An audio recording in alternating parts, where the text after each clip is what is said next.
सूर्य जब रश्मि बिखेरे, पोष मास आए सुखकारी। धर्म कर्म का पाठ सिखाए, सजे जीवन की फुलारी। हरे कृष्णा। ओम श्री गणेशाय नमः। ओम नमः शिवाय। कान्हा जी की कृपा से आप सभी भक्तों का दिन शुभ और मंगलमय हो। पौष मास का महीना भगवान सूर्य देव और नारायण को समर्पित है। इस मास में भक्त अपने कर्म धर्म से अपने जीवन को प्रकाशित करते हैं। आज पौष मास के कृष्ण पक्ष की चतुर्थी तिथि है और आज ही गणेश चतुर्थी का व्रत किया जाएगा। तो आज मैं आपको सुनाने जा रही हूँ पुण्य फलों को देने वाली पौष महात्म्य की संपूर्ण कथा, साथ ही नारायण कवच और आदित्य हृदय स्तोत्र। कथा सुनाने से पहले आप सभी का बहुत बहुत आभार कि आप कथाओं को पूरी श्रद्धा से सुन रहे हैं और कमेंट बॉक्स में हमें अपना आशीर्वाद भी दे रहे हैं। तो आइए गणेश भगवान का ध्यान करते हुए गणेश चतुर्थी की कथा को सुनते हैं। वक्रतुंड महाकाय, सूर्य कोटि समप्रभा, निर्विघ्नं कुरु मे देव, सर्वे कार्येषु सर्वदा। एक समय रावण ने स्वर्ग के सभी देवताओं को जीत लिया और संध्या करते हुए बाली को पीछे से जाकर पकड़ लिया। बानर राज बाली रावण को अपनी बगल में दबाकर किष्किंधा नगरी ले आए। अपने पुत्र अंगद को खेलने के लिए खिलौना दे दिया। अंगद रावण को खिलौना समझकर रस्सी से बांधकर इधर उधर घुमाते थे। इससे रावण को बहुत कष्ट और दुख होता था। एक दिन रावण ने दुखी मन से अपने पितामह पुलस्त्य जी को याद किया। रावण की यह दशा देखकर पुलस्त्य जी ने विचारा कि रावण की यह दशा क्यों हुई है। उन्होंने मन ही मन सोचा, अभिमान हो जाने पर देव, मनुष्य और असुर सभी की यही गति होती है। पुलस्त्य ऋषि ने रावण से पूछा, तुमने मुझे क्यों याद किया? रावण बोला, पितामह, मैं बहुत दुखी हूँ। मेरे नगरवासी मुझे धिक्कारते हैं। अब आप ही मेरी रक्षा करें। रावण की बात सुनकर पुलस्त्य जी बोले, रावण, तुम डरो नहीं, तुम इस बंधन से जल्द ही मुक्त हो जाओगे। तुम विघ्न विनाशक श्री गणेश जी का व्रत करो। पूर्व काल में वृत्तासुर की हत्या से छुटकारा पाने के लिए इंद्रदेव ने इस व्रत को किया था, इसलिए तुम भी करो। तब पिता की आज्ञा के अनुसार रावण ने भक्ति पूर्वक व्रत किया और बंधन रहित हो अपने राज्य को प्राप्त किया। पौष मास की इस चतुर्थी का व्रत जो भी करता है उसे सफलता अवश्य मिलती है और संतान की चाह रखने वालों की मनोकामनाएं पूरी होती हैं। हर मास का महीना नारायण का महीना होता है। इसमें जितना अधिक भगवान विष्णु के नामों का जप किया जाता है, कथाओं को सुना जाता है, उतना ही नाम लेने मात्र से हमारे सभी पाप कट जाते हैं। तो आज मैं आपको सुनाने जा रही हूँ मन को शुद्ध करने वाली बांके बिहारी जी की निष्काम भक्ति की कथा। तो एक बार प्रेम से बोलिए, ओम नमो भगवते वासुदेवाय। एक भक्त था, वह रोज बिहारी जी के मंदिर जाता, पर मंदिर में भगवान श्री कृष्ण जी की जगह उसे एक ज्योति दिखाई देती। मंदिर में बाकी के सभी भक्त कहते, वाह, आज क्या बिहारी जी, हमारे सामने कृष्ण जी का कितना अच्छा श्रृंगार है। श्री कृष्ण जी का मुकुट ऐसा, उनकी पोशाक ऐसी, वो कितने सुंदर लग रहे हैं। तो भक्त सोचता, अरे श्री कृष्ण जी तो सबको दर्शन देते हैं, पर मुझे क्यों केवल एक ज्योति दिखाई देती है। हर दिन ऐसा होता। एक दिन उस भक्त ने भगवान श्री कृष्ण के सामने हाथ जोड़कर बोला, ऐसी क्या बात है कि आप सबको दर्शन देते हैं पर मुझे दिखाई नहीं देते। सबको आपकी प्रतिमा दिखाई देती है, मुझे आपकी प्रतिमा के दर्शन नहीं होते। कल आपको मुझे दर्शन देना पड़ेगा। अब क्या था, वह भक्त अगले दिन मंदिर गया, लेकिन फिर भी उस दिन भगवान श्री कृष्ण उसे बस एक ज्योति के रूप में दिखे। वह बोला, बिहारी जी, अगर कल मुझे आपने दर्शन नहीं दिए तो मैं यमुना जी में डूबकर मर जाऊंगा, अपनी जीवन लीला समाप्त कर दूंगा। प्रभु, मैं आपको देखने के लिए ललायत हूँ। ईश्वर, उसी रात में श्री कृष्ण जी एक कोढ़ी के सपने में आए, जो कि मंदिर के रास्ते में बैठा करता था, और बोले, हे पुत्र, तुम्हें अपना कोढ़ ठीक करना है। वह कोढ़ी बोला, हाँ भगवान, कल्याण करो। भगवान बोले, सुबह मंदिर के रास्ते से एक भक्त निकलेगा, तुम उसके चरण पकड़ लेना और तब तक मत छोड़ना जब तक वह यह ना कह दे कि बाके बिहारी जी तुम्हारा कोढ़ ठीक करें। अब क्या था, अगले दिन वह कौड़ी रास्ते में बैठ गया। जैसे ही वह भक्त निकला, उसने चरण पकड़ लिए और बोला, पहले आप कहो कि मेरा कोढ़ ठीक हो जाए। वह भक्त बोला, मेरे कहने से क्या होगा, मेरे पैरों को छोड़ दीजिए। कौड़ी बोला, जब तक आप नहीं कहेंगे कि बिहारी जी तुम्हारा कोढ़ ठीक करें, तब तक मैं आपके चरण नहीं छोड़ूंगा। हे भक्तों, वह तो वैसे ही चिंता में था कि बिहारी जी मुझे दर्शन क्यों नहीं दे रहे। ऊपर से ये कौड़ी पीछे पड़ गया, तो वह झुंझलाकर बोला, जाओ बिहारी जी तुम्हारा कोढ़ ठीक करें, और मंदिर चला गया। मंदिर जाकर क्या देखता है कि बिहारी जी के दर्शन हो रहे हैं। तब वह मंत्र मुग्ध होकर बिहारी जी के मुखड़े को देखने लगा। श्री कृष्ण जी से पूछने लगा, अब तक आप मुझे दर्शन क्यों नहीं दे रहे थे? भगवान बताने की कृपा करें। भगवान कृष्ण अंतर मन में बोल उठे, तुम मेरे निष्काम भक्त हो, आज तक तुमने मुझसे कभी कुछ नहीं मांगा, इसलिए मैं क्या मुंह लेकर तुम्हें दर्शन देता। यहाँ सभी भक्त कुछ न कुछ मांगते रहते हैं, इसलिए मैं उनसे नजर मिला सकता हूँ। पर आज तुमने रास्ते में उस कौड़ी से कहा कि बिहारी जी तुम्हारा कोढ़ ठीक कर दें, इसलिए मैं तुम्हें दर्शन देने आया हूँ। कथा का तात्पर्य यह है कि भगवान की निष्काम भक्ति ही करनी चाहिए। भगवान की भक्ति करके यदि संसार के ही भोग सुख मांगे, तो फिर वह भक्ति नहीं, वह तो सौदेबाजी होगी। तो एक बार प्रेम से बोलिए, बाके बिहारी लाल की जय। अब आइए सुनते हैं भगवान विष्णु के कूर्म अवतार की कथा। कूर्म अवतार में भगवान विष्णु ने समुद्र मंथन में पर्वत को अपने कवच पर संभाला था। विष्णु पुराण के अनुसार एक बार भगवान शंकर जी के अंश अवतार दुर्वासा ऋषि पृथ्वी तल पर विचर रहे थे। घूमते घूमते उन्होंने एक विद्याधरी के हाथ में पारिजात पुष्प की एक माला देखी, जिससे सुगंध दूर तक फैल रही थी। उसकी सुगंध से मोहित होकर ऋषि दुर्वासा ने उस सुंदरी से वह माला मांगी, जिसके बाद विद्याधारण ने आदर पूर्वक प्रणाम करके वह माला ऋषि दुर्वासा को दे दी। उस माला को लेकर बहुत ही खुश होकर ऋषि दुर्वासा उस माला को अपने मस्तक पर लेकर आगे चलने लगे। उसी समय दुर्वासा ऋषि ने ऐरावत पर देवताओं के साथ देवराज इंद्र को आते देखा।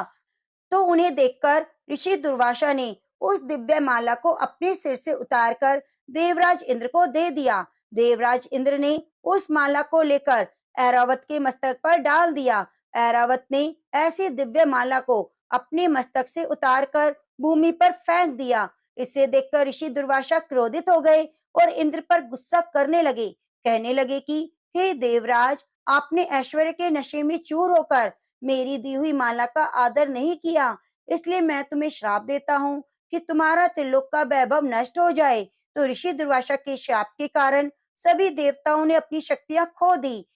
श्राप के कारण ही देवराज इंद्र का प्रिय ऐरावत भी उनसे दूर हो गया। ऋषि दुर्वासा के श्राप से तीनों लोकों से माता लक्ष्मी वंचित हो गई। तीनों लोकों का वैभव भी लुप्त हो गया। जिसके बाद सभी देवता भगवान पितामह ब्रह्मा जी के पास गए और वहां जाकर उनसे प्रार्थना करने लगे कि जो कुछ हमारा खो गया है उसे वापस पाने का सुझाव दो। तो उनकी बात सुनकर पितामह ने कहा, आप सब भगवान विष्णु के पास जाओ, वही आपकी समस्या का समाधान करेंगे। तो पिता की सलाह पर सभी देवता भगवान श्री हरि विष्णु के पास गए। वहां भगवान विष्णु ने उन्हें समुद्र मंथन करने को कहा। विष्णु ने बताया कि समुद्र मंथन से जो अमृत मिलेगा, उनसे देवताओं की शक्ति वापस आ जाएगी और वे अमर हो जाएंगे। प्रभु श्री हरि विष्णु ने विश्व के पुनर्निर्माण और माता लक्ष्मी के पुनर्उद्धार के लिए समुद्र मंथन का मार्ग सुझाया, लेकिन सभी देवता इसे अकेले कर पाने में समर्थ नहीं थे। तो उन्होंने असुरों को इस कार्य में शामिल करने की योजना बनाई और प्रभु ने देवराज इंद्र को यह कार्य सौंपा और कहा, तुम असुरों के पास जाओ और अमृत का लोभ दिखाकर इस कार्य की सहायता के लिए राजी करो। तब देवराज भी इस कार्य में देवताओं की सहायता के लिए तैयार हो गए। यह पहला ऐसा कार्य था जिसे देव और दानव साथ में करने वाले थे। इससे पहले इन दोनों समूहों में सिर्फ घमासान युद्ध ही देखने को मिला था। मगर समुद्र मंथन इतना सरल नहीं था। श्री हरि विष्णु की आज्ञा से मंदराचल पर्वत को समुद्र के बीचों बीच मंथनी बनाकर खड़ा कर दिया गया, परंतु फिर भी समुद्र को मंथनी के लिए किसी लंबी रस्सी का उपाय सूझ नहीं रहा था। तब प्रभु श्री हरि ने देवादिदेव महादेव से उनके गले के वासुकी नाग को इस कार्य को करने के लिए देने का आग्रह मांगा। तो भगवान शंकर इस बात के लिए मान गए और भगवान शंकर ने नाग वासुकी को इस काम के लिए उन्हें सौंप दिया। अब दोनों समूहों में इस बात को लेकर मतभेद होने लगा कि इस रस्सी रूपी नाग को कौन सा हिस्सा किस समूह के पाले में आएगा। इसे लेकर जब असुरों ने पूछा कौन सा हिस्सा मजबूत है, तो उन्होंने मुख्य हिस्से को लेने की बात कही। इसके बाद प्रभु के कहे अनुसार असुरों ने भी मजबूत हिस्से को लेने का निर्णय किया और देवताओं को बासुकी का पिछला हिस्सा मिला। समुद्र मंथन का कार्य जैसे ही प्रारंभ हुआ तो सभी ने देखा कि मंदराचल पर्वत धीरे धीरे जल में समा रहा है, क्योंकि उसका भार उठाने के लिए कोई मजबूत वस्तु वहां नहीं थी। अब सारे सोच में पड़ गए कि समुद्र मंथन पूरा कैसे हो। तब तारणहार प्रभु ने स्वयं कूर्म कश्यप का अवतार धारण किया, उस मंदार पर्वत को अपनी पीठ पर उठा लिया। प्रभु के इस कूर्म अवतार में उनके पीठ का हिस्सा 1 लाख योजन से भी ज्यादा था। उन्होंने मंदार पर्वत को जब तक उठाए रखा जब तक समुद्र मंथन पूरा नहीं हो गया। समुद्र मंथन में सबसे पहले हलाहल विष निकला, जिसे महादेव जी ने पिया। उनके अलावा इस संसार में कोई भी उस विष को पीने की क्षमता नहीं रखता था। हलाहल विष को पीते ही महाकाल का कंठ नीला पड़ गया। तभी से उन्हें नीलकंठ के नाम से जाना जाने लगा। समुद्र में से कल्प वृक्ष, ऐरावत हाथी, कामधेनु गाय, रतन मूंगा, अप्सराएं बाहर आईं। सभी के अंत में समुद्र से माता लक्ष्मी का उदय हुआ। उनके आते ही देवताओं की श्री वृद्धि हो गई। सभी देवताओं ने दंडवत प्रणाम करते हुए उनका गुणगान किया और इस प्रकार भगवान श्री हरि ने एक बार फिर धरती पर विश्व का निर्माण किया। तो प्रेम से बोलिए भगवान विष्णु के कश्यप अवतार की जय। एक समय नैमिषारण्य में लोक उपचार ऋषियों की एक सभा हुई। उसमें इस बात पर विचार हुआ कि कलयुग में मनुष्य कम आयु वाला होगा, वह अनेक रोगों से ग्रस्त और शोकों से संतप्त होगा। इसके साथ मंद बुद्धि वाला, आलस्य पूर्ण होगा। ऐसी स्थिति में वह ना तो यज्ञ करेगा और ना ही शास्त्रों का पठन पाठन करेगा। फिर उसका कल्याण कैसे होगा?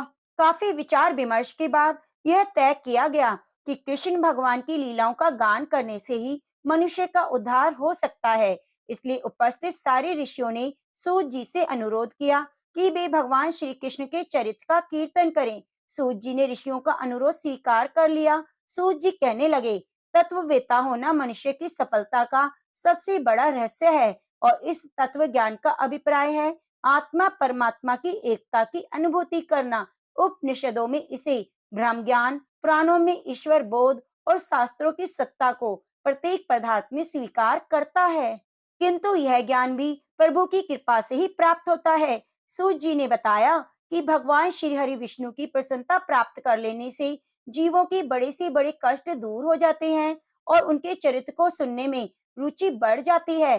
भक्ति से ही मनुष्य को तत्व बोध होता है और ये बोध ही चिर मुक्ति है। भगवान विष्णु ही समस्त शास्त्रों में प्रतिपाद्य हैं। वे ही चराचर रूप से देव, पशु, पक्षी, मनुष्य के रूप में अपनी योग माया से अवतार लेते हैं। भगवान विष्णु के 24 अवतारों का विवरण देते हुए सूत जी ने बताया कि भगवान विष्णु ने सृष्टि की इच्छा के महत्व और अहंकार से उत्पन्न हुए 16 कलाओं से युक्त पुरुष रूप ग्रहण किया।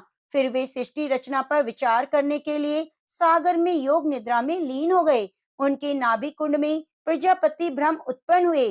फिर भगवान विष्णु ने अपने विभिन्न अंगों से मृद विश्व की रचना की। भगवान विष्णु के 24 अवतार हैं, जो इस प्रकार हैं। सनत कुमार का अवतार ब्राह्मण की सृष्टि के लिए, दूसरा वराह अवतार पृथ्वी के उद्धार के लिए, तीसरा यज्ञ पुरुष का अवतार स्वयंभू मनमंत्र के पालन के लिए, चौथा है ग्रीव का अवतार वेद चुराने वाले मधुकैटव के वध के लिए और नर नारायण का अवतार बुद्धि शांति के लिए, तपचर्या के विधान के लिए, कपिल का अवतार सांख्य शास्त्र की रचना के लिए, दत्तात्रेय का अवतार मुमुक्षु जनों के आत्मज्ञान के लिए किया, ऋषभ देव का अवतार परमहंसों को सुमार्ग दिखाने के लिए, पृथु का अवतार औषधि अन्न आदि की उत्पत्ति के लिए, मत्स्य का अवतार व्यवस्था मनु की रक्षा के लिए, कश्यप का अवतार समुद्र मंथन के समय देवों की रक्षा के लिए, मोहिनी का अवतार देवताओं को अमृत पिलाने के लिए, नरसिंह का अवतार प्रहलाद की रक्षा के लिए, हिरण्यकश्यप के वध के लिए, वामन का अवतार बलि का दर्प दलन करने के लिए, हंस का अवतार सनत कुमार आदि को ज्ञान देने के उपदेश के लिए, नारद का अवतार कर्म बंधन से मुक्ति दिलाने वाले 5 शास्त्रों की रचना के लिए, हरि का अवतार गजराज को ग्रह के फंदे से छुड़ाने के लिए, परशुराम का अवतार ब्राह्मण द्रोही क्षत्रियों का विनाश करने के लिए, राम का अवतार राक्षसों के विनाश के लिए, वेद व्यास का अवतार पुराणों की रचना के लिए, श्री कृष्ण का अवतार पृथ्वी का भार हल्का करने के लिए, बुद्ध देव का अवतार हिंसा के विरोध के लिए, कल्कि का अवतार धर्म की पुनः स्थापना के लिए। इस तरह भगवान विष्णु ने 24 अवतार लिए। जिस तरह से हमेशा स्रोत मानस सरोवर में असंख्य नदियां निकलती हैं, उसी प्रकार विष्णु के अवतार जब जब धर्म का नाम मिटने का भय होता है, तब तब भगवान विष्णु अवतार लेते हैं। भगवान विष्णु की लीला अनंत है। तत्व ज्ञान के बिना व्यक्ति उस लीला को नहीं समझ सकता। भक्त प्रभु की ही कृपा से तत्व ज्ञान को प्राप्त करता है और भगवान का रहस्य जानकर भक्ति को प्राप्त होता है। शौनक जी ने सूत जी से श्रीमद् भागवत के विषय में कुछ प्रश्न किए। पहला प्रश्न, श्रीमद् भागवत की रचना किस युग में और किस प्रयोजन से हुई? दूसरा, राजा परीक्षित ने श्रीमद् भागवत सुनकर राज्य लक्ष्मी का त्याग किस लिए किया? तीसरा, श्री सुखदेव जी का परीक्षित से मिलाप किस प्रकार हुआ और उन्होंने कैसे यह कथा कही? तो सूत जी ने उत्तर दिया, कलयुग की पृथ्वी पर पूरी तरह से उतर जाने के बाद विषम परिस्थितियों के कारण युग धर्म के खंडित होने की संभावना से चिंतित भगवान विष्णु के अंश अवतार वेद व्यास जी पहले तो यजुर्वेद, ऋग्वेद, अर्थवेद, सामवेद की रचना की। वेद को 4 भागों में विभाजित किया, फिर 5वें महाभारत की रचना की। फिर एक दिन वेद व्यास जी बड़े ही उदास मन से सरस्वती के किनारे बैठे थे, तभी वहां नारद जी आ गए। तो नारद जी ने उन्हें उदास देखकर बोला कि उनका मन इसलिए प्रसन्न नहीं क्योंकि उन्होंने भगवान के निर्मल चरित्र को गाया नहीं। नारद जी ने कहा कि विष्णु की भक्ति और महिमा से हीन काव्य निरर्थक है, अतः आप विष्णु जी को आधार बनाकर रचना कीजिए, आपको निश्चित रूप से आनंद की प्राप्ति होगी। नारद जी ने भगवान विष्णु की भक्ति की महिमा और उनकी उपयोगिता के विषय में अपने पूर्व जन्म की एक कथा सुनाई। देव ऋषि नारद जी ने कहा, हे व्यास जी, पूर्व जन्म में मैं दासी का पुत्र था। मैंने अनेक मुनियों से भगवान श्री कृष्ण के पावन चरित्र के प्रसंग सुने। मैं इतना अनुरागम हो गया कि मैं दिन रात कृष्ण के ध्यान में रहने लगा।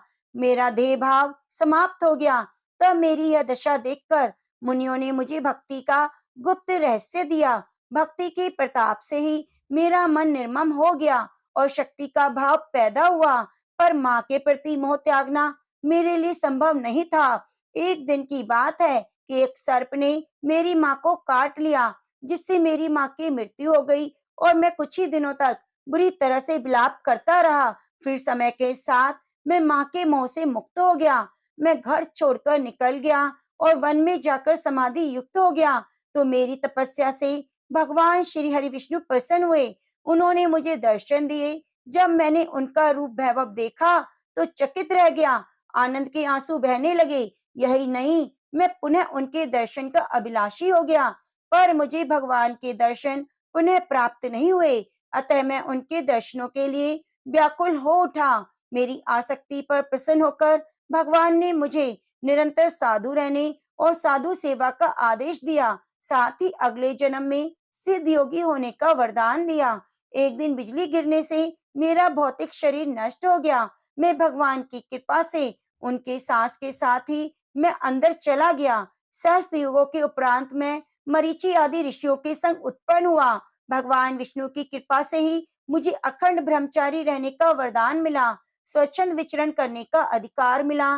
पिता ब्रह्मा जी ने मुझे वीणा दी, निरंतर ही गुण गाने का अवसर दिया, लोक हित का आदेश दिया। उन्हीं के आदेश से प्रेरित होकर मैंने आपसे अपने और लोक कल्याण के लिए भक्ति पूर्ण ग्रंथ लिखने का निवेदन किया। नारद जी से यह सब कुछ सुनकर वेद व्यास जी ने भक्ति ग्रंथ माया से मुक्ति दिलाने वाले भय नाशक श्रीमद् भागवत की रचना की। महाभारत के युद्ध में अंतिम रूप से जब अश्वत्थामा ने दुर्योधन की कटी हुई जांघ के विषय में जाना कि भीम ने दुर्योधन की जांघ काट दी थी, तो उसे बहुत ही क्रोध आया। उसने बदला लेने के लिए द्रौपदी के पांचों पुत्रों को मृत्यु के घाट उतार दिया। द्रौपदी पुत्रों के शोक से व्याकुल हो गई। उसकी व्याकुलता से क्रोधित होकर जैसे ही अर्जुन अश्वत्थामा को पकड़ने दौड़े, वैसे ही उसने अपना ब्रह्मास्त्र छोड़ दिया, जिससे प्रलय का दृश्य उपस्थित हो गया। अर्जुन ने भगवान श्री कृष्ण की प्रेरणा से अपने ब्रह्मास्त्र से अश्वत्थामा का ब्रह्मास्त्र निरस्त कर तो दिया, पर वह पूरी तरह से शांत नहीं हुआ। उसकी चोट उत्तरा के गर्भस्थ शिशु पर हुई। अश्वत्थामा को पकड़कर द्रौपदी के सामने प्रस्तुत किया गया। द्रौपदी से कहा कि द्रौपदी, इसे दंड देने का अधिकार तुम्हें है। तो द्रौपदी स्वयं पुत्र शोक से व्याकुल थी। उसने अश्वत्थामा की मां के शोक की कल्पना करते हुए क्षमा कर दिया। फिर कुछ समय बीतने पर एक दिन भगवान श्री कृष्ण पांडवों से विदा लेकर द्वारिका जा रहे थे। उसी समय उत्तरा के पेट में अचानक दर्द उठने लगा। उसकी दशा देखकर और प्रार्थना के कारण श्री कृष्ण भगवान वहां रुक गए। कुछ समय के बाद उत्तरा के गर्भ से मृत बालक का जन्म हुआ, जिसे यथोचित रूप से श्री कृष्ण भगवान ने जीवित करके पांडवों के वंश को निर्मूल होने से बचा लिया।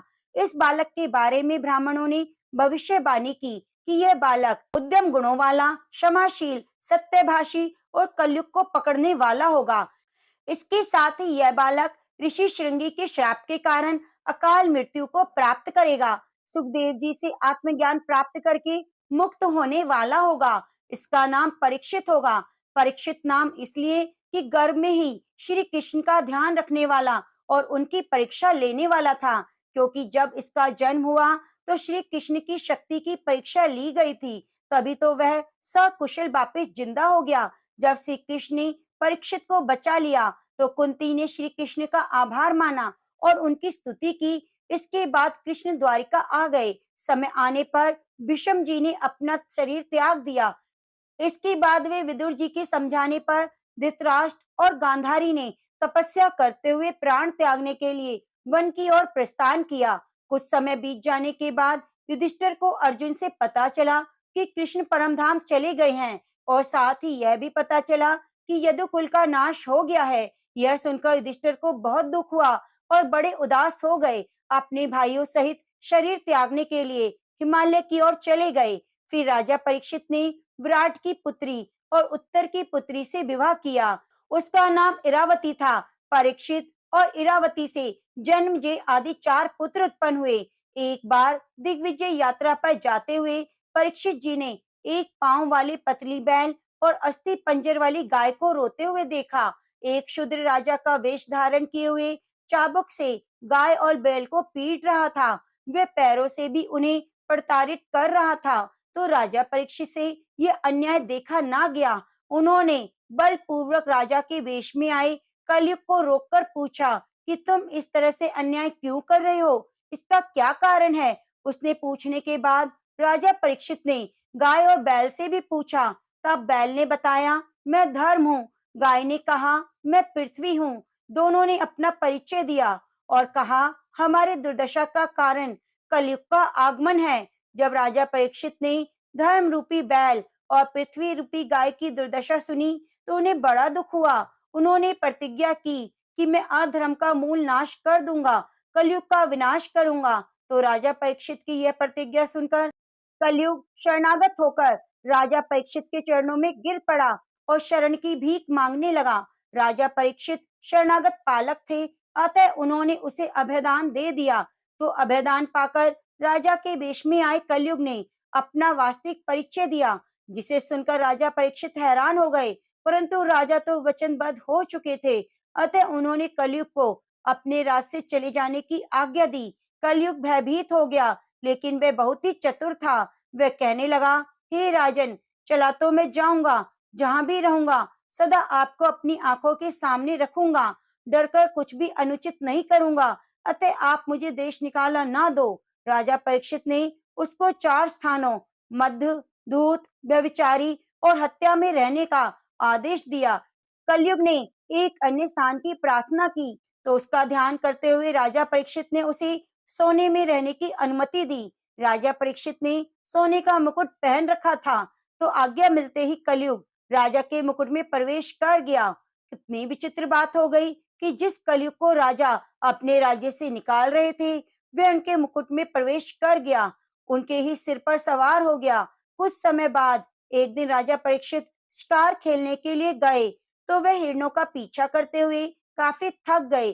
भूख प्यास से व्याकुल होकर राजा एक तालाब के किनारे पहुंच गए। वहां एक ऋषि का सुंदर आश्रम था। उस आश्रम के स्वामी ऋषि समिक समाधि में लीन थे।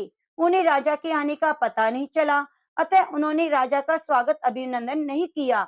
राजा परीक्षित तो बड़े ही उदार हृदय वाले थे, परंतु उनके मुकुट में बैठा कलयुग उन्होंने अपना प्रभाव दिखाना शुरू कर दिया। तो उसी के कारण राजा ने ऋषि की समाधि की ओर ध्यान नहीं किया और सोचने लगा, मैं राजा हूँ, यहाँ आया हूँ और इस ऋषि ने मेरा कोई स्वागत सत्कार नहीं किया, यह तो मेरा अपमान है। यह ऋषि अहंकारी हो गया है। फिर मन को मारकर राजा ने जलपान करके वृक्ष की छाया में कुछ देर विश्राम किया, लेकिन ऋषि की समाधि तो लंबी थी, तो राजा परीक्षित के आने का पता नहीं चला। राजा वहां बैठे बैठे काफी देर तक प्रतीक्षा करते रहे। इसी प्रतीक्षा में आग में घी का काम किया। राजा सोचने लगा, ऋषि जानबूझकर उनकी उपेक्षा कर रहे हैं, मेरा स्वागत सत्कार ना करें, इसलिए समाधि का ढोंग कर रहे हैं। इस पाखंडी ऋषि को कुछ ना कुछ तो सबक सिखाना होगा।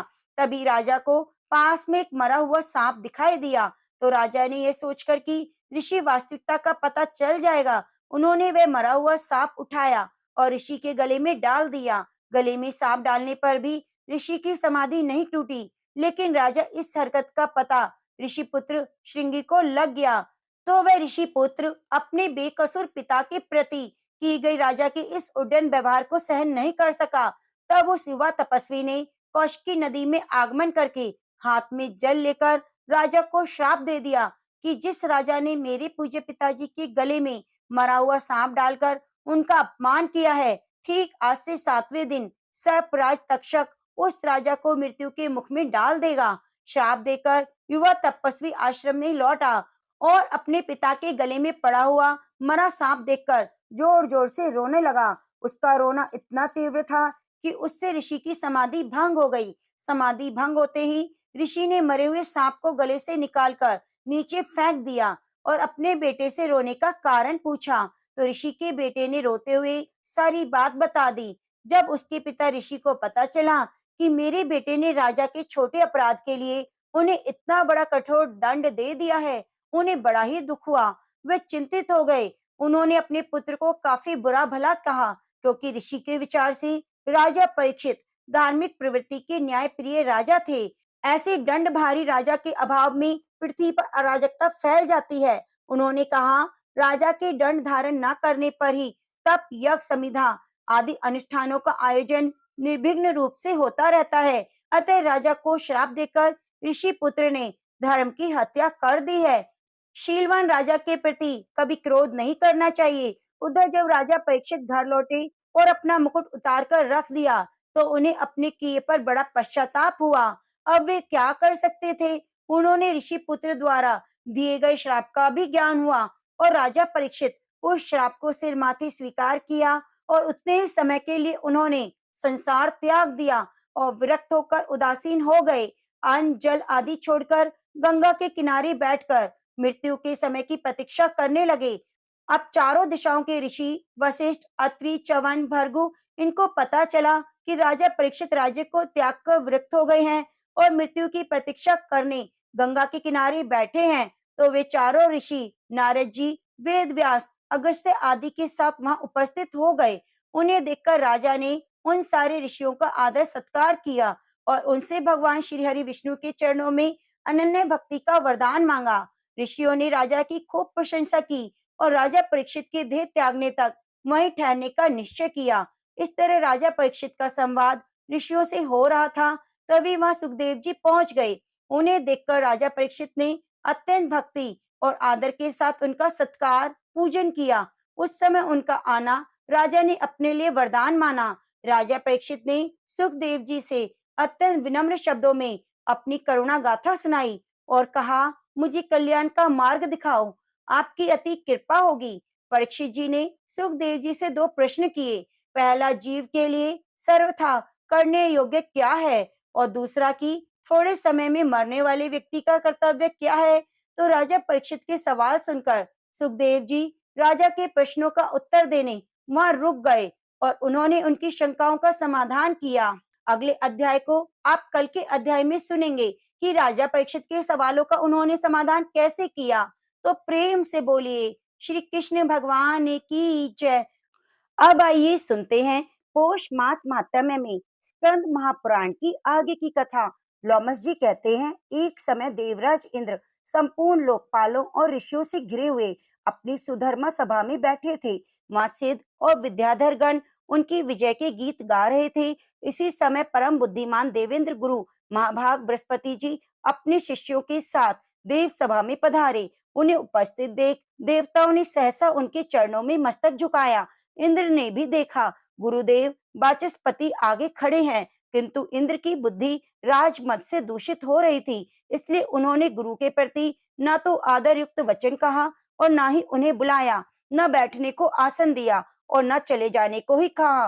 खोटी बुद्धि वाले इंद्र को राज्य के मत से उन्मत्त देखकर देवताओं के आचार्य बृहस्पति कुपित हो वहां से चले गए। उनके चले जाने पर देवताओं के मन में बड़ा खेद हुआ। यक्ष नाग गंधर्व ऋषिगण भी उदास हो गए। नृत्य गीत समाप्त होने पर जब इंद्र सचेत हुए तब उन्होंने तुरंत देवताओं से पूछा, महातपस्वी गुरुदेव कहाँ चले गए। तब नारद जी ने देवराज इंद्र से कहा, बलसूदन निसंदेह आपके द्वारा गुरु की अवहेलना हुई है। गुरु के अनादर से राज्य अपने हाथ से चला जाता है, अतः आप सब प्रकार से प्रयत्न करके गुरु से अपने अपराध के लिए क्षमा प्रार्थना कीजिए। महात्मा नारद की यह बात सुनकर इंद्र सहसा सिंहासन से उठकर खड़े हो गए और उन सभी सभासदों को साथ ले बड़ी उतावली के साथ गुरु के निवास स्थान पर गए। इस समय इंद्र अपने कर्तव्य के प्रति सजग हो चुके थे। वह गुरु पत्नी तारा को देखकर उन्होंने प्रणाम किया और पूछा, देवी महातपस्वी गुरुजी कहाँ गए।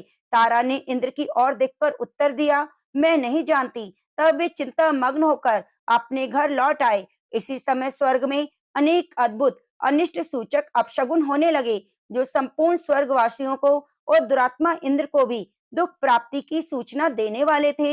इंद्र की वह करतूत पाताल निवासी राजा बलि ने भी सुनी। फिर तो वे दैत्यों की बहुत बड़ी सेना साथ ले पाताल से अमरावतीपुरी पर चढ़ गए। उस समय देवताओं का दानवों के साथ बड़ा भयंकर युद्ध हुआ। उसमें दैत्यों ने देवताओं को परास्त किया।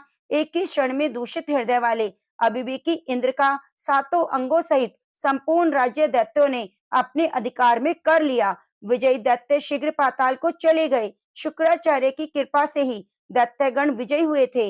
इंद्र की राज्य लक्ष्मी नष्ट हो चुकी थी, इसलिए देवताओं ने भी सर्वथा उनका त्याग कर दिया। श्रीहीन इंद्र स्वर्ग लोक से अन्यत्र चले गए। कमल के समान कमनीय नेत्रों वाली इंद्र पत्नी सची भी दूसरों की दृष्टि से छिपकर रहने लगी। ऐरावत नामक महान गजराज, उश्रवा अश्व आदि जो बहुत बड़े रत्न थे, उन्हें दुष्ट दैत्यों ने लोभ वश स्वर्गलोक से पाताल में पहुंचा दिया। तो वे रत्न पुण्य आत्मा पुरुषों के ही उपभोग में आने वाले थे, अतः दैत्यों के अधिकार में न रहकर समुद्र में कूद पड़े। उस समय राजा बलि ने आश्चर्यचकित होकर अपने गुरु शुक्राचार्य से कहा, भगवान हम देवताओं को जीतकर बहुत से रत्न यहाँ लाए थे, किंतु वे सभी समुद्र में जा पड़े। यह तो बड़ी अद्भुत बात है। राजा बलि की यह बात सुनकर शुक्राचार्य ने उत्तर दिया, राजन 100 अश्वमेघ यज्ञों की दीक्षा लेकर उन्हें पूर्ण करने पर ही तुम्हारा देवताओं के राज्य पर अधिकार होगा। इसमें तनिक भी संदेह नहीं। जो 100 अश्वमेध यज्ञों का अनुष्ठान कर लेता है, वह इस स्वर्गलोक के राज्य को भोगने का अधिकारी है। अश्वमेध यज्ञ किने बिना स्वर्ग की कोई भी वस्तु उपभोग में नहीं लाई जा सकती। गुरु का यह वचन सुनकर राजा बलि उस समय चुप हो रहे और दानवों के साथ उचित कार्यों में लग गए। इंद्र बड़ी शोचनीय दशा को प्राप्त हो गए। वे ब्रह्मा जी के पास गए और स्वर्ग के राज्य पर जो भय आदि प्राप्त हुआ था, वह सब समाचार उन्हें कह सुनाया। इंद्र की बात सुनकर ब्रह्मा जी ने उनसे कहा, सब देवताओं को एकत्र करके हम सब लोग तुम्हारे साथ सर्व सर्वेश्वर भगवान विष्णु की आराधना के लिए चलते हैं। ऐसा ही हो, यह सलाह करके इंद्र आदि संपूर्ण लोकपाल ब्रह्मा जी को आगे रखकर क्षीर समुद्र के तट पर गए। वहां उन सब ने परस्पर विचार करके भगवान विष्णु की स्तुति आरंभ की। ब्रह्मा जी बोले, देव देव जगन्नाथ देवता और दैत्य दोनों आपके चरणों में मस्तक झुकाते हैं। आपकी कीर्ति परम पवित्र है। आप अविनाशी और अनंत हैं। परमात्मन, आपको नमस्कार है। रमापते, आप यज्ञ हैं, यज्ञ रूप हैं, आप यज्ञांग हैं। अतः आप कृपा करके देवताओं को वरदान दीजिए। भगवान, गुरु की अवहेलना करने के कारण इंद्र इस समय ऋषियों सहित स्वर्ग के राज्य से भ्रष्ट हो चुके हैं, इसलिए इनका उद्धार कीजिए। श्री भगवान बोले, देवगण, गुरु की अवहेलना करने से सारा अबुद्धि नष्ट हो जाता है। जो पापी है, अधर्म में तत्पर है, केवल विषयों में रचे पचे रहते हैं, जिनके द्वारा अपने माता पिता की निंदा होती रहती है, वे निसंदेह बड़े भाग्यहीन हैं। ब्राह्मण, इस इंद्र ने जो अन्याय किया है, उसका फल इसे तत्काल प्राप्त हो गया। केवल इंद्र की ही कर्म से संपूर्ण देवताओं पर संकट आया है। जब किसी पुरुष के लिए विपरीत काल उपस्थित हो जाए, जब उसे दूसरों का सहयोग प्राप्त करने की चेष्टा करनी चाहिए। बुद्धिमान पुरुष अपने संपूर्ण मनोरथों की सिद्धि के लिए अन्य प्राणियों के साथ मैत्री करते हैं। अतः इंद्र, तुम मेरी बात मानो।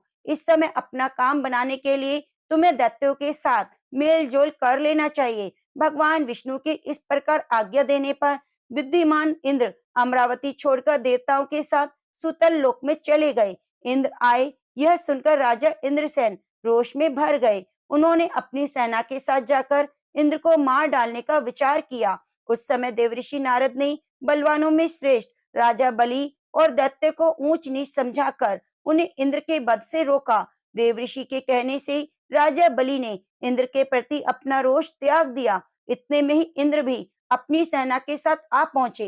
राजा बलि ने देखा, लोकपालों से घिरे हुए इंद्र श्रीहीन हो गए हैं। अब उनमें प्रभुता का मद नहीं रहा, उनका तेज चला गया। अब वे ईर्ष्या और अहंकार से रहित हो गए हैं। उन्हें इस अवस्था में देखकर राजा बलि के मन में बड़ी दया आई। वे बड़ी उतावली के साथ हंसते हुए बोले, देवराज इंद्र, आप इस सुतल लोक में कैसे पधारे? यह आने का कारण बतलाइए। बलि की यह बात सुनकर इंद्र मुस्कुराते हुए बोले, भैया, यह सब देवताओं के क्रोध के अधीन हो रहे हैं। आप सब लोगों की भी यही दशा है। जैसे हम हैं, वैसे आप लोग भी हैं। अतः हमारा यह कलह निरर्थक है।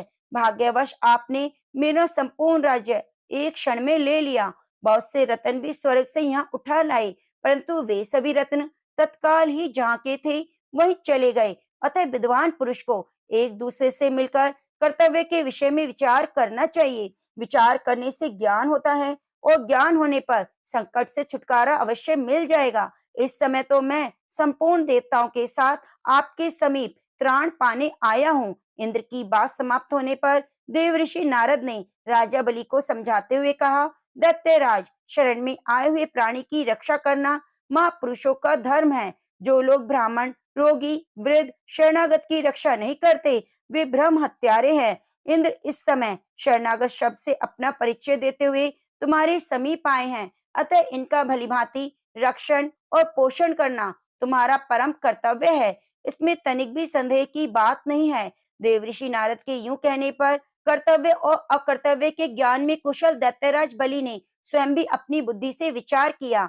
तदंतर लोकपालों और देवताओं सहित इंद्र का बड़े सम्मान के साथ स्वागत सत्कार किया। उनके मन में विश्वास उत्पन्न करने के लिए अनेक प्रकार की सच्ची शपथें भी खाई। इंद्र ने भी राजा बलि को विश्वास दिलाने वाली शपथें खाई।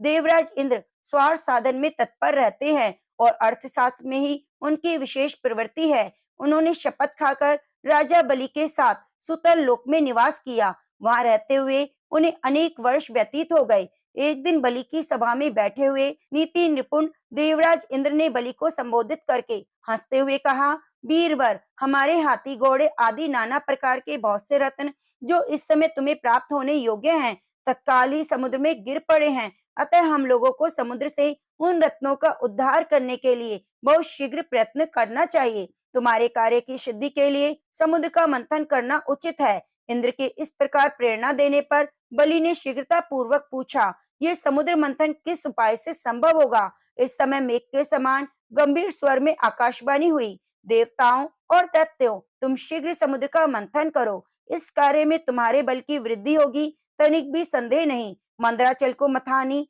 और बासुकी नाग को रस्सी बनाओ।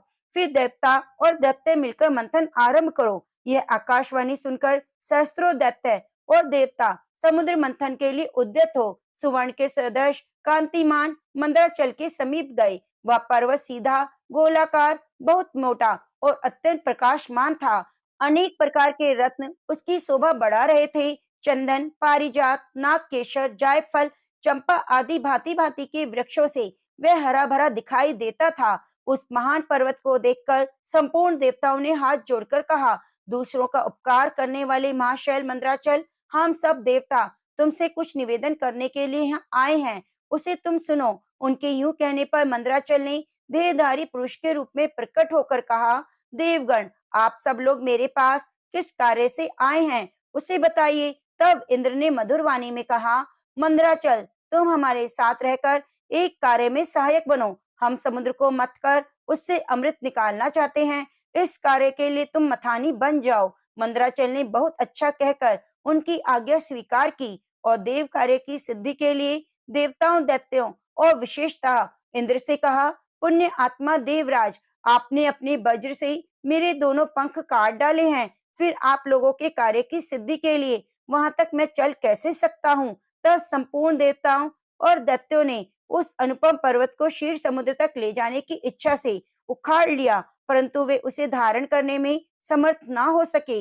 वे महान पर्वत उसी समय देवताओं और दैत्यों के ऊपर गिर पड़ा। कोई कुचले गए, कोई मर गए, कोई मूर्छित हो गए, कोई एक दूसरे को कोसने और चिल्लाने लगे। कुछ लोगों ने बड़े क्लेश का अनुभव किया। इस प्रकार उनका उद्यम और उत्साह भंग हो गया। वे देवता और दानव सचेत होकर जगदीश्वर भगवान की स्तुति करने लगे। शरणागत भक्त वत्सल महाविष्णु, हमारी रक्षा कीजिए, रक्षा कीजिए। आपने संपूर्ण चराचर जगत को व्याप्त कर रखा है। उस समय देवताओं का कार्य सिद्ध करने के लिए गरुड़ की पीठ पर बैठे हुए भगवान विष्णु सहसा वहीं प्रकट हो गए। वे सबको अभय देने वाले हैं। उन्होंने देवताओं और दैत्यों की ओर दृष्टिपात करके खेल खेल में उस महान पर्वत को उठाकर गरुड़ की पीठ पर रख लिया। फिर वे देवताओं और दैत्यों को शीघ्र समुद्र के उत्तर तट पर ले गए और पर्वत श्रेष्ठ मंदराचल को समुद्र में डालकर तुरंत वहां से चले गए।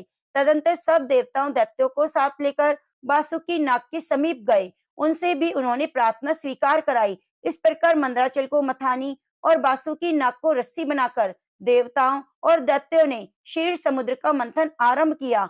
इतने में वह पर्वत समुद्र में डूबकर रसातल में जा पहुंचा। तब लक्ष्मीपति भगवान विष्णु ने कश्यप रूप धारण करके तत्काल ही मंदराचल को ऊपर उठा लिया। उस समय एक अद्भुत घटना हुई।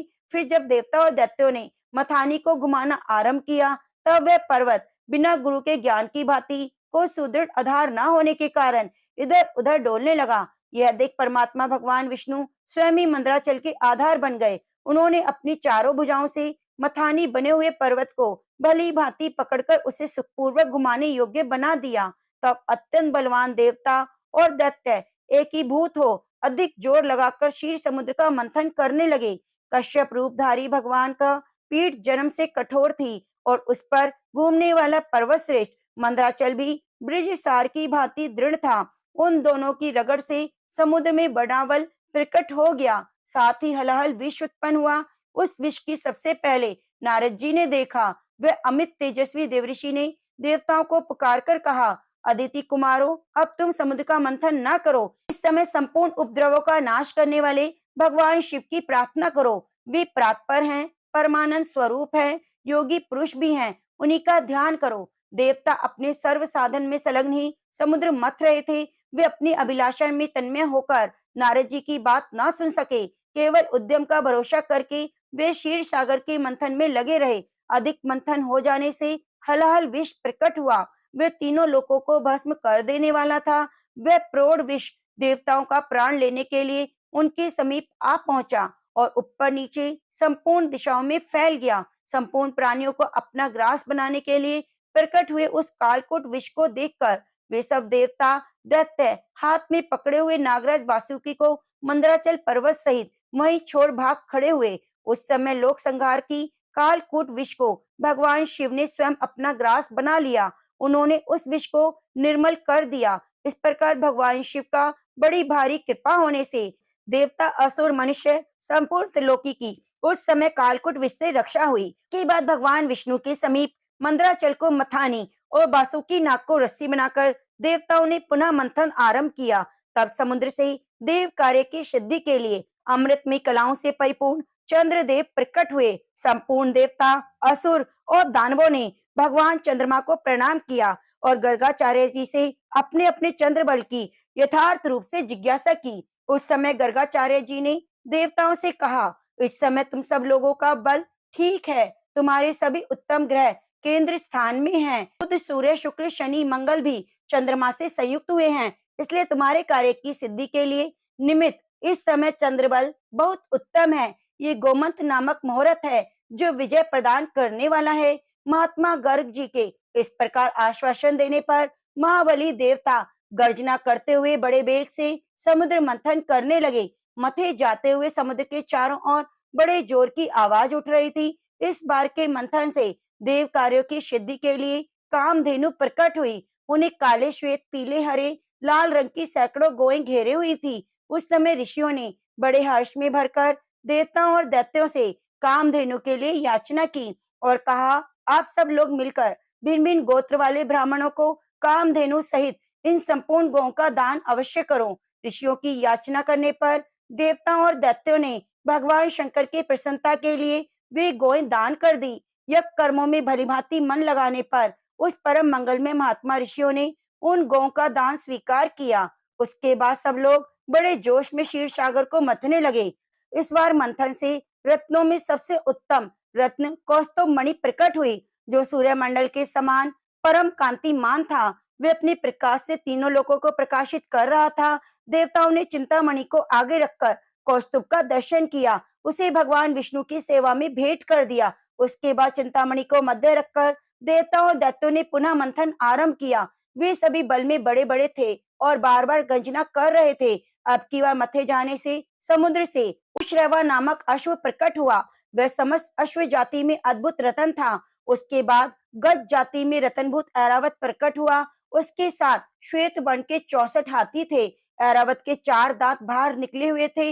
मस्तक से मद की धारा बह रही थी। इन सबको भी मध्य में स्थापित करके वे पुनः समुद्र मंथन करने लगे। उस समय समुद्र से मदिरा, भांग, काकड़ सिंगी, लहसुन, गाजर, अत्यधिक उन्माद कारक धतूरा, पुष्कर आदि जैसी वस्तुएं प्रकट हुई। उन सबको भी समुद्र के किनारे एक स्थान पर रख दिया गया। उसके बाद श्रेष्ठ देवता दानव पुनः पहले की भांति समुद्र मंथन करने लगे। अब की बार समुद्र से संपूर्ण भुवनों की एकमात्र अधीश्वरी देवी महालक्ष्मी प्रकट हुई, जिन्हें ब्रह्मवेता कहते हैं। इन्हीं को दूसरे लोग मूल विद्या कहकर पुकारते हैं।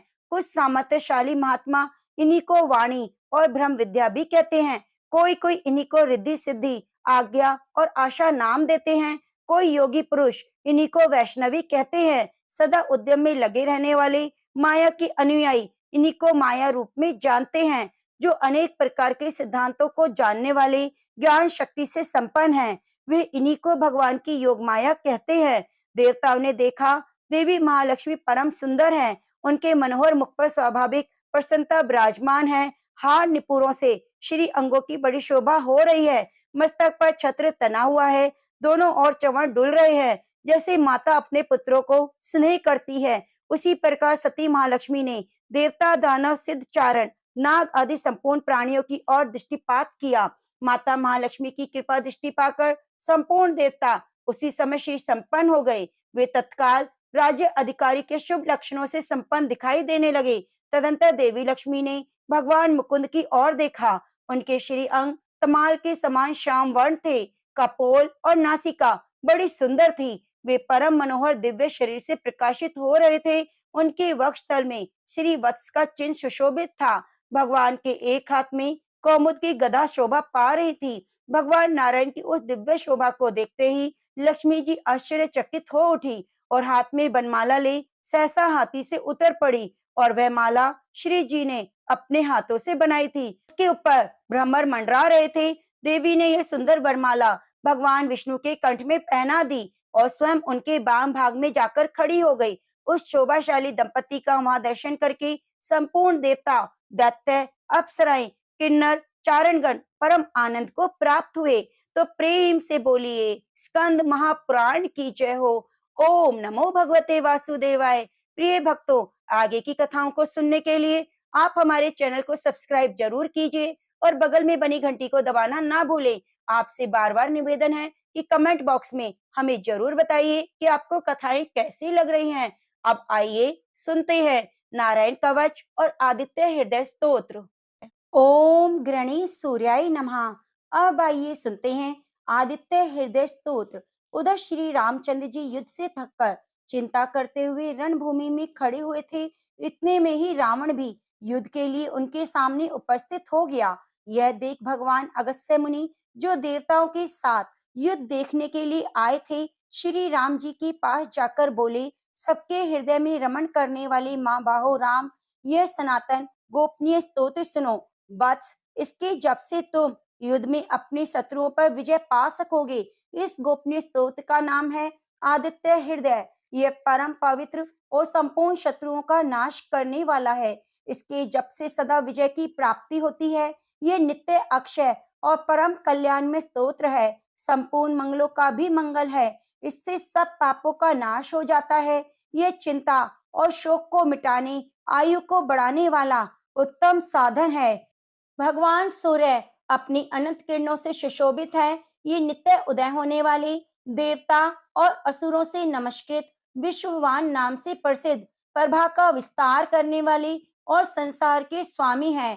तुम इनका रश्मते नमः, समुद्यते नमः, देवासुर नमस्कृताय नमः, विश्वते नमः, भास्कराय नमः, भुवनेश्वराय नमः, इन नाम मंत्रों के द्वारा पूजन करो। संपूर्ण देवता इन्हीं के स्वरूप है। ये तेज की राशि और अपनी किरणों से जगत को सत्ता और स्फूर्ति प्रदान करने वाले हैं। यही अपनी रश्मियों का प्रसार करके देवता और असुरों सहित संपूर्ण लोकों को पालन करते हैं। यही ब्रह्मा विष्णु शिव स्कंद प्रजापति इंद्र कुबेर काल यम चंद्रमा वरुण पितर वसु साध्य अश्विन कुमार मरुदंड मनु वायु अग्नि प्रजा प्राण ऋतुओं को प्रकट करने वाले और प्रभा के पुंज हैं। इन्हीं के नाम आदित्य, अदिति पुत्र, सविता, जगत को उत्पन्न करने वाले, सूर्य सर्वव्यापक, खग आकाश में विचरने वाले, पूषा पोषण करने वाले,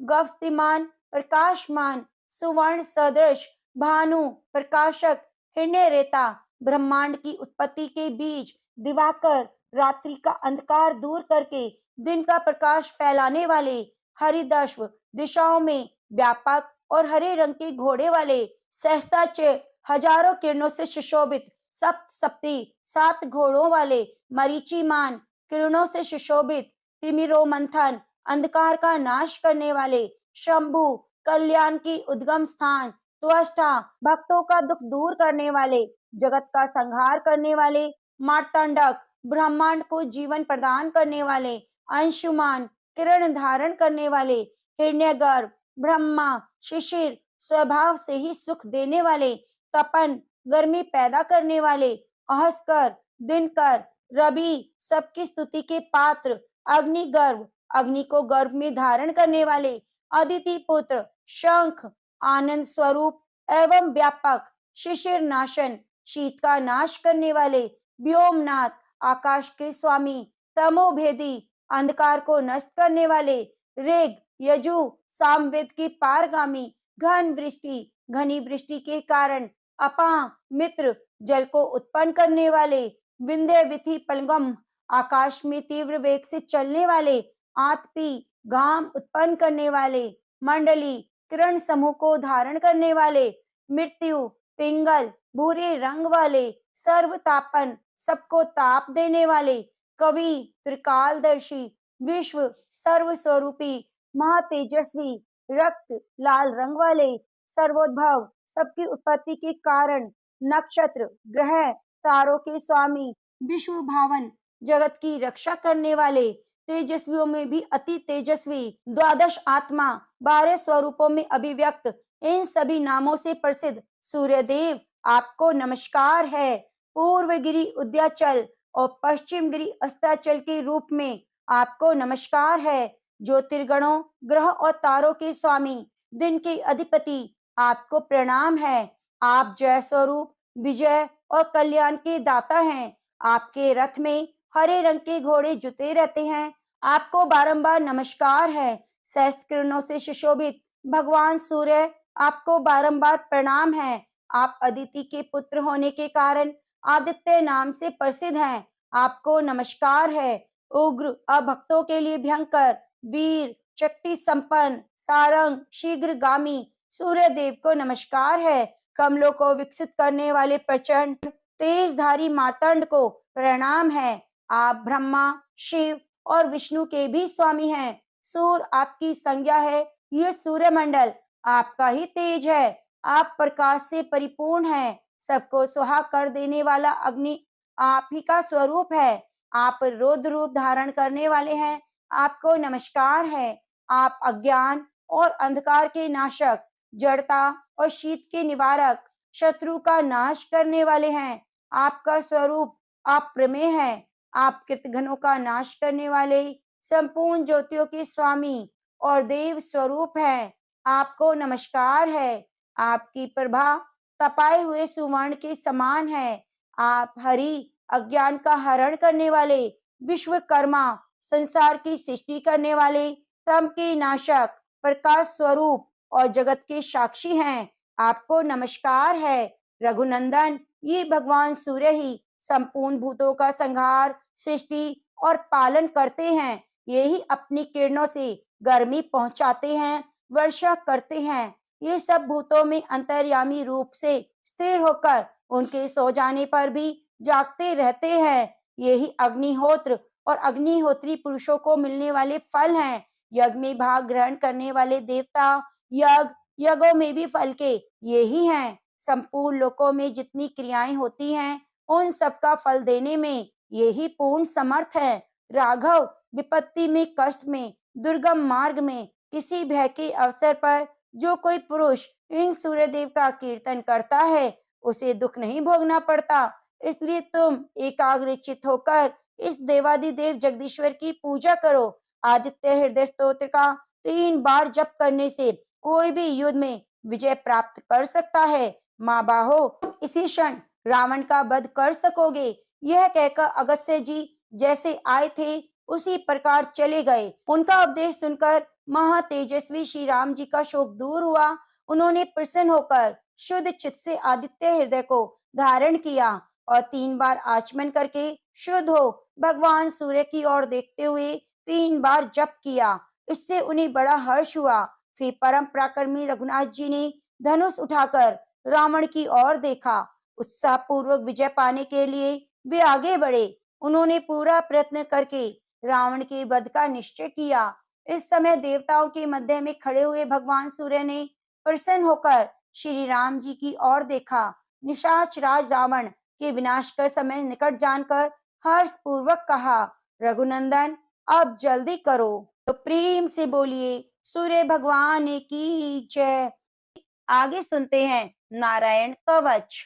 भगवान विष्णु को नारायण नाम से जाना जाता है, जो संपूर्ण सृष्टि के पालन करता और रक्षक हैं। नारायण कवच का पाठ करने से व्यक्ति को भगवान विष्णु की कृपा प्राप्त होती है, जिससे उसे आध्यात्मिक शक्ति, मानसिक शांति और जीवन में समृद्धि प्राप्त होती है। इस कवच के माध्यम से व्यक्ति सभी प्रकार के संकटों से, रोगों से मुक्त हो जाता है। नारायण कवच का उल्लेख विशेष रूप से श्रीमद् भागवत गीता महापुराण के 6ठे स्कंद में किया गया है, जहां इंद्र भगवान नारायण के इस कवच का उपयोग करते हैं और असुरों पर विजय प्राप्त करते हैं। यह कवच भगवान विष्णु के विभिन्न रूपों और उनके अवतारों की स्तुति करता है, जो व्यक्ति के चारों ओर सुरक्षा कवच की तरह काम करता है। आइए नारायण के चरणों का ध्यान करते हुए नारायण कवच का रसपान करते हैं। राजा परीक्षित ने पूछा, भगवान देवराज इंद्र ने जिससे सुरक्षित होकर शत्रुओं की चतुरंगनी सेना को खेल खेल में अनायास से जीतकर त्रिलोकी की राजलक्ष्मी का उपभोग किया, आप उस नारायण कवच को सुनाइए और यह भी बतलाइए कि उन्होंने उससे सुरक्षित होकर रणभूमि में किस प्रकार आक्रमणकारी शत्रुओं पर विजय प्राप्त की। सुखदेव जी ने कहा, परीक्षित, जब देवताओं ने विश्व रूप को पुरोहित बना लिया, तब देवराज इंद्र के प्रश्न करने पर विश्व रूप ने नारायण कवच का उपदेश दिया। तुम एकाग्र चित्त होकर उसका श्रवण करो। विश्व रूप ने कहा, देवराज इंद्र, भय का अवसर उपस्थित होने पर नारायण कवच धारण करके अपने शरीर की रक्षा कर लेनी चाहिए उसकी विधि यह है, पहले हाथ पैर धोकर आचमन करें, फिर हाथ में कुश की पवित्री धारण करके उत्तर मुख करके बैठ जाएं। के बाद कवच धारण पर्यंत और कुछ न बोलने का निश्चय करके पवित्रता से ओम नमो नारायणा, ओम नमो भगवते वासुदेवाय इन मंत्रों के द्वारा हृदय आदि अंग न्यास तथा अष्टांग आदि करण न्यास करें। पहले ओम नमो नारायणा इस अष्टाक्षर मंत्र के ओम आदि 8 अक्षरों का क्रमशः पैरों, घुटनों, जांघों, पेट, हृदय, वक्षस्थल, मुख और सिर से न्यास करें और पूर्वोक्त मंत्र के यकार से लेकर ओमकार तक 8 अक्षरों का सिर से आरंभ कर उन्हीं 8 अंगों में विपरीत क्रम से न्यास करें। तदंतर ओम नमो भगवते वासुदेवाय इस द्वादक्षर मंत्र के ओम आदि 12 अक्षरों का दाईं तर्जनी से बाईं तर्जनी तक दोनों हाथों की 8 अंगुलियों और दोनों अंगूठों की 2-2 गांठों में न्यास करें। फिर ओम विष्णवे नमः इस मंत्र के पहले अक्षर ओम का हृदय में, वी का भ्रम रंध्र में, श का भौहों के बीच में, न का चोटी में, वे का दोनों नेत्रों में, नाक का शरीर की सब गांठों में न्यास करें। तदंतर ओम मां अस्त्राय फट कहकर दिक बंद करें। इस प्रकार न्यास करने की इस विधि को जानने वाला पुरुष मंत्रमय हो जाता है। इसके बाद समग्र ऐश्वर्य, धर्म, यश, लक्ष्मी, ज्ञान और वैराग्य से परिपूर्ण इष्ट देव भगवान का ध्यान करें। अपने को भी तद रूप ही चिंतन करें। उसके बाद विद्या, तेज, तपा स्वरूप इस कवच का पाठ करें। भगवान श्री हरि गरुड़ जी की पीठ पर अपने चरण कमल रखे हुए हैं। अणिमा आदि 8 सिद्धियां उनकी सेवा कर रही हैं। 8 हाथों में शंख, चक्र, ढाल, तलवार, गदा, बाण, धनुष, पास धारण किए हुए हैं। वे ही ओमकार स्वरूप प्रभु सब प्रकार से मेरी और रक्षा करें। मत्स्य मूर्ति भगवान जल के भीतर जल जंतुओं से, वरुण के पास से मेरी रक्षा करें। माया से ब्रह्मचारी रूप धारण करने वाले वामन भगवान स्थल पर विश्व रूप त्रिविक्रम भगवान आकाश से मेरी रक्षा करें। जिनके घोर अट्टहास करने से सब दिशाएं गूंज उठी थी। गर्भवती दैत्य पत्नियों के गर्भ गिर गए थे। वे दैत्य युद्धपतियों के शत्रु भगवान नरसिंह किले, जंगल, रणभूमि आदि विकट स्थानों से मेरी रक्षा करें। अपनी दाढ़ों पर पृथ्वी को उठा लेने वाले यज्ञ मूर्ति बराह भगवान मार्ग में परशुराम जी के पर्वतों के शिखरों, लक्ष्मण जी के सहित भरत के बड़े भाई भगवान रामचंद्र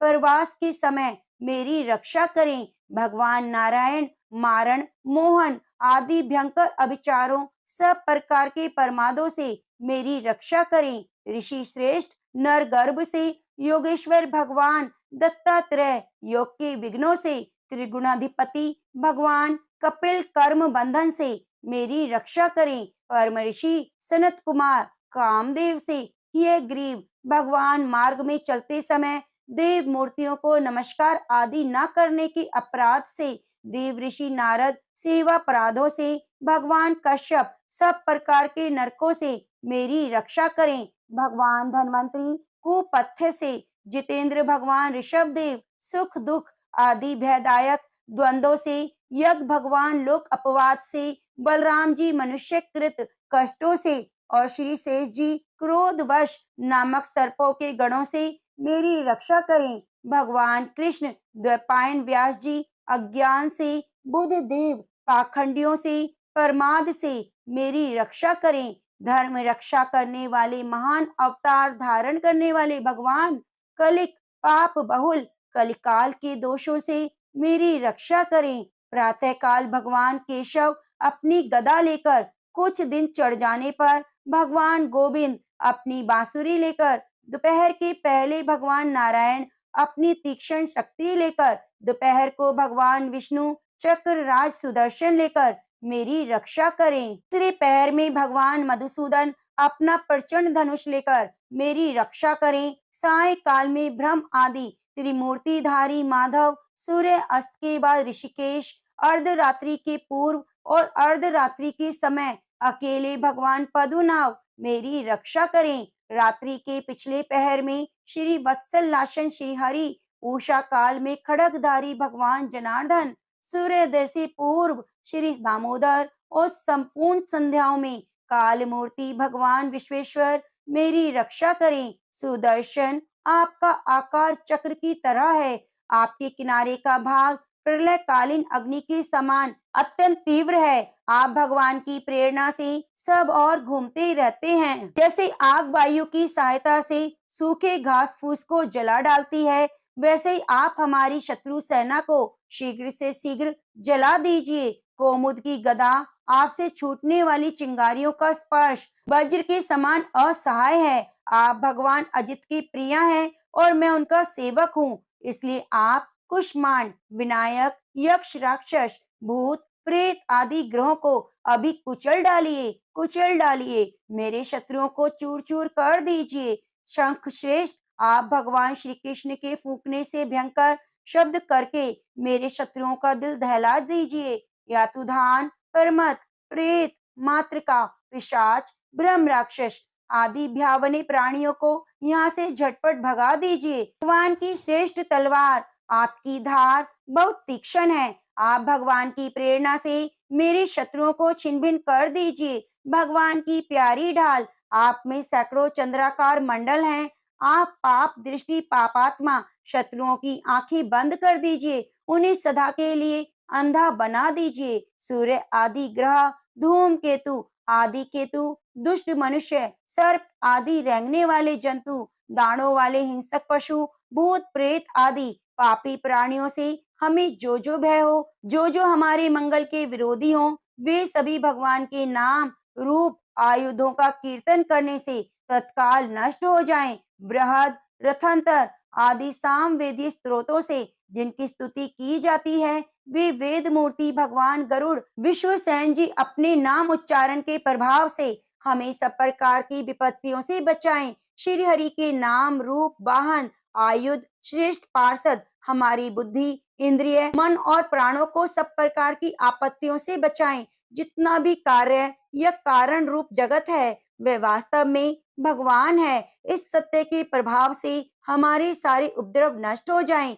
जो लोग ब्रह्म और आत्मा की एकता का अनुभव कर चुके हैं, उनकी दृष्टि में भगवान का स्वरूप समस्त विकल्पों से रहित है, वेदों से रहित है, फिर भी वे अपनी माया शक्ति के द्वारा भूषण, आयुध और रूप नामक शक्तियों को धारण करते हैं। यह बात निश्चित रूप से सत्य है। इस कारण सर्वज्ञ सर्वव्यापक भगवान श्री हरि सदा सर्वत्र सब रूपों से हमारी रक्षा करें। जो अपने भयंकर अट्टहास से सब लोगों को भय से भगा देते हैं और अपने तेज से सबका तेज ग्रस लेते हैं, वे भगवान नरसिंह दिशा विदिशा में ऊपर नीचे बाहर भीतर सब ओर से रक्षा करें। देवराज इंद्र, मैंने तुम्हें यह नारायण कवच सुना दिया। इस कवच से तुम अपने को सुरक्षित कर लो, फिर तुम अनायास ही सब दैत्यों पर जीत लोगे। इस नारायण कवच को धारण करने वाला पुरुष जिसको भी अपने नेत्रों से देख लेता है,